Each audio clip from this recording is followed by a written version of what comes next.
4 fair dice D1, D2, D3 and D4 each having 6 faces numbered 1, 2, 3, 4, 5 and 6 are rolled simultaneously। ठीक है, तो 4 fair dice है जिसके faces पे क्या है 1, 2, 3, 4, 5, 6 क्या है प्रिंट है, तो इसको अपन साइमल्टेनियसली रोल कर रहे हैं। और उन्होंने क्वेश्चन में क्या पूछा, the probability that D4 shows a number appearing on one of the D1, D2, D3 and D4। तो इन्होंने बोला कि अगर D4 पे कोई एक नंबर जैसे प्रिंट हो रहा है तो वो सेम नंबर जो है एटलीस्ट D1, D2 और D3 पे अपीयर्ड हो। ठीक है, तो इसकी प्रोबेबिलिटी इन्होंने पूछी है। ठीक है, अब अगर मैं 4 डाई को अगर मैं रोल कर रहा हूँ तो इसके लिए अगर मैं टोटल सैंपल स्पेस की बात करूँ, ठीक है, तो एक डाई को अगर मैं रोल करते हैं तो सैंपल स्पेस क्या होता है 6 की पावर 1, 2 डाई को रोल करते हैं तो 6 की पावर 2, 3 डाई को रोल करते हैं तो 6 की पावर 3 और अगर अपन 4 डाई को रोल कर रहे हैं तो यह आ जाएगा 6 की पावर 4, तो यह आ जाएगा 2, 1, 6, तो ये आ गया टोटल सैंपल स्पेस। ठीक है, अब मैं यहाँ पे कैसे इसे फाइंड आउट करूँगा, लेट से अब इन्होंने बोला कि D4, लेट से अगर मैं यहाँ पे बोलता हूँ कि लेट से अगर D4 पे क्या आ गया, D4 पे लेट से अगर अपन बोलते हैं कि 5 आ गया, तो अब इन्होंने बोला है कि D1, D2, D3, तो इन तीनों में से किसी एक पे 5 हो, एटलीस्ट किसी एक पे 5 हो। ठीक है, ये जो 3 डाइस है इन तीनों में से किसी एक पे जो है वो 5 होना चाहिए, इसकी होने की प्रोबेबिलिटी इन्होंने पूछी है। ठीक है, अब अपन यहाँ से इसको कैसे निकालेंगे, यहाँ से अपन प्रोबेबिलिटी निकालेंगे। ठीक है, अगर अपन अपने पास क्या आ गया कि अगर इस पे कोई एक डिजिट आ गया है, D4 पे कोई एक डिजिट आ गया है, तो इसके लिए क्या होना है, D1 पे या तो 5 है या D2 पे 5 है या D3 पे 5 है, इन तीनों में से किसी एक पे तो 5 आना चाहिए। और मैक्सिमम केस क्या हो सकता है, तीनों पे 5 आ जाए। ठीक है, यही केस कंसिडर हो सकता है, तो इसको अपन कैसे निकालेंगे, इसके लिए प्रोबेबिलिटी अपन निकालेंगे।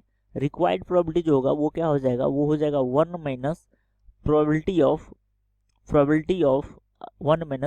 Of D1, D2 and D3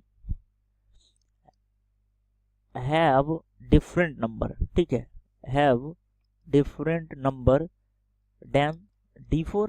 ठीक है, ये अपन केस निकालेंगे प्रोबेबिलिटी 1 माइनस दिस थिंग। ठीक है, तो ये बेसिकली अपन देखें तो इसको अगर अपन सब्ट्रैक्ट करेंगे तो ये जो होगा ये अपने पास रिक्वायर्ड प्रोबेबिलिटी होगा। ये क्या आ जाएगा, ये प्रोबेबिलिटी किसकी है, ये प्रोबेबिलिटी एटलीस्ट, ये प्रोबेबिलिटी अपने पास एटलीस्ट 1 ऑफ D1, D2 और D3 मैचेज विथ D4।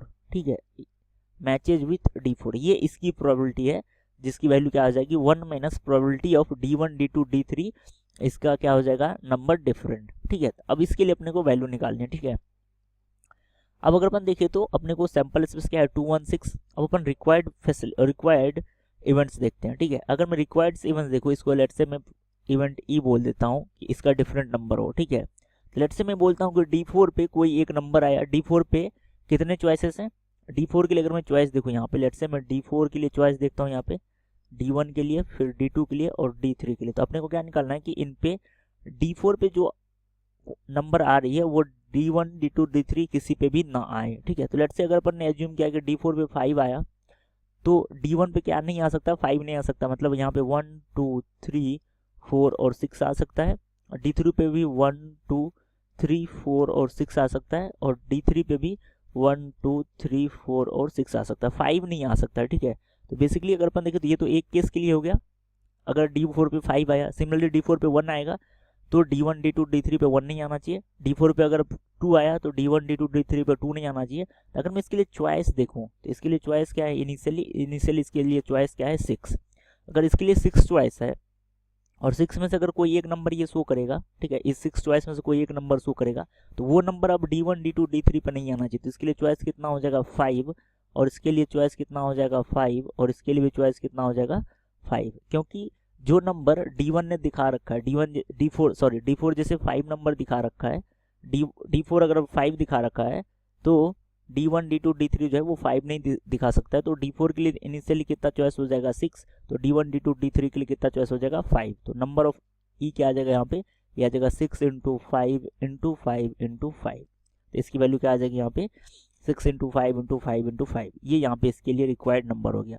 अब अगर मैं इसको सब सिंप्लीफाई करूंगा तो ये आ जाएगा 1 minus probability of this thing, तो ये क्या आ जाएगा, ये आ गया 6 × 5 × 5 × 5, ये वैल्यू आ जाएगा 6 इंटू 5 इंटू 5 इंटू 5। तो ये बेसिकली क्या रिप्रेजेंट कर रहा है, ये दिखा रहा है कि D4 पे जो नंबर आ रहा है वो D1 D2 D3 पे उसके डिफरेंट नंबर आ रहे हैं, ठीक है। डिवाइडेड बाय क्या आ जाएगा यहाँ पे 6 इंटू 6 इंटू 6 इंटू 6। यहाँ से बेसिकली वैल्यू क्या आ गया 1 माइनस एक 6 से एक 6 को कैंसिल करेंगे, यहाँ पर आ जाएगा ये 125 बाय 216। तो इसको अगर अपन सब्ट्रैक्ट करेंगे तो ये क्या आ जाएगा, ये आ जाएगा 91, ये आ जाएगा 91/216।